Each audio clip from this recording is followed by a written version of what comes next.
pessoal, aqui é o Vinícius do projeto Ultron e eu sou da parte de programação de microcontroladores. Hoje eu vou falar sobre o sensor óptico reflexivo e o sensor ultrassônico. O sensor ultrassônico basicamente ele é composto por um trigger e um eco. Esse trigger seria o emissor das ondas ultrassônicas. Essas ondas ultrassônicas têm uma frequência maior do que 20 kHz e daí a gente não escuta. Ela é inaudível para o ser humano. E quando essa onda ela bate num objeto, em algum obstáculo, esse objeto ele reflete as ondas de volta para o sensor e o receptor, que é o eco, vai ter o sinal de retorno, ele vai receber essa onda e vai mandar um pulso para o Arduino para daí manipular os dados, né, de acordo com o código. E esse sensor ele tem uma precisão de aproximadamente 3 milímetros. Ele tem um alcance que ele funciona bem de 2 centímetros até 4 metros de distância. E agora a gente vai falar o sensor óptico.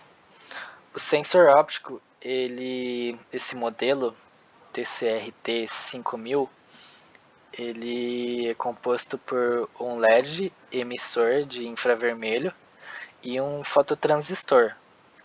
Esse LED ele vai emitir um feixe infravermelho que ele pode ou não ser detectado pelo objeto, refletido pelo objeto no caso. Caso ele seja refletido, ele vai gerar um pulso para o Arduino para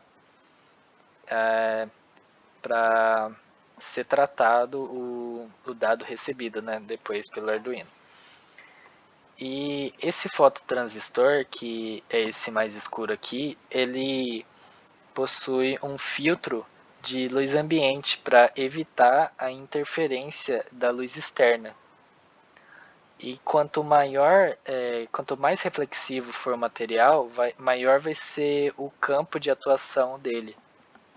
Esse sensor ele não possui uma precisão, um alcance muito grande. Pelo que eu estava lendo, ele possui uma precisão de aproximadamente 25 milímetros de distância do objeto para o sensor. E aqui são os exemplos de conexão.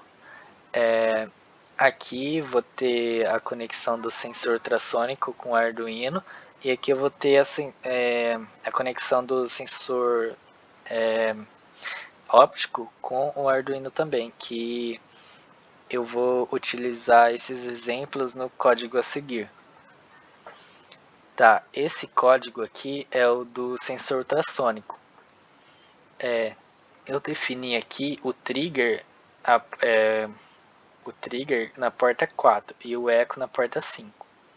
Aí eu criei duas variáveis, uma de duração do pulso e essa float distância, que vai calcular a distância do objeto entre o objeto e o sensor.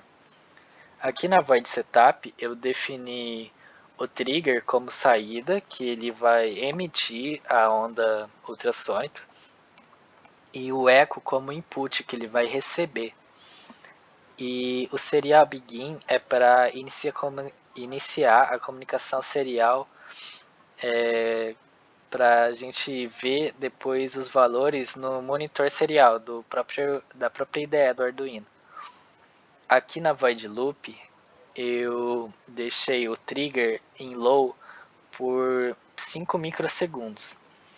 Eu fiz isso para limpar o trigger, para não ter uma interferência na medição dele, do sensor.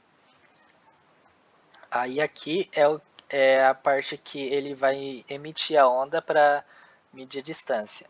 Ele deixa o trigger em high por 10 microsegundos e depois ele desliga, ele deixa em low. Esses 10 microsegundos é o tempo que impede que uma leitura interfira na outra. E daí eu estou calculando a duração desse pulso com a função pulse_in do Arduino. Ela basicamente vai dar o tempo que um pulso levou para retornar no receptor do sensor. Essa distância eu estou pegando a duração, o tempo que levou do pulso, e estou multiplicando por 0,034. Eu estou fazendo isso porque a velocidade do som é de aproximadamente 340 metros por segundo. E convertendo isso, eu vou ter 0,034 centímetros por microsegundos. Então, essa distância vai ser dada em centímetros. Eu estou dividindo aqui por 2, porque como a distância do pulso ela vai e volta, eu só quero a da ida, ou a da volta no caso. E dividindo por 2, eu vou ter a distância em centímetros aproximadamente do objeto em relação ao sensor. Aqui no Serial Print eu vou printar no monitor serial a distância desse objeto entre o objeto e o sensor. E eu estou fazendo um delay de 100 milissegundos para não ter uma interferência na medição, na próxima medição da iteração do loop. Aí aqui a gente vai para o código do sensor óptico. Eu estou colocando o sensor óptico na porta 7, definindo ele como entrada aqui, né, também no pin mode, e serial begin para iniciar a comunicação serial. A void loop eu criei uma variável booleana para saber o estado desse sensor óptico, porque ele tem uma lógica invertida. Quando tem um objeto, ele coloca a saída em nível lógico 0. E quando o sensor não detecta o obstáculo, ele coloca a saída em nível lógico alto. Então, quando aqui, se o estado do sensor for 1, quer dizer que não vai ter objeto. Se for 0, vai ter um objeto. Porque a lógica desse sensor ela é invertida. E aqui eu estou criando um delay de 100 milissegundos para a próxima medição, para não interferir na próxima medição. E é isso, pessoal. Obrigado por ter assistido até aqui. Se inscreve no canal, deixa o like. Valeu!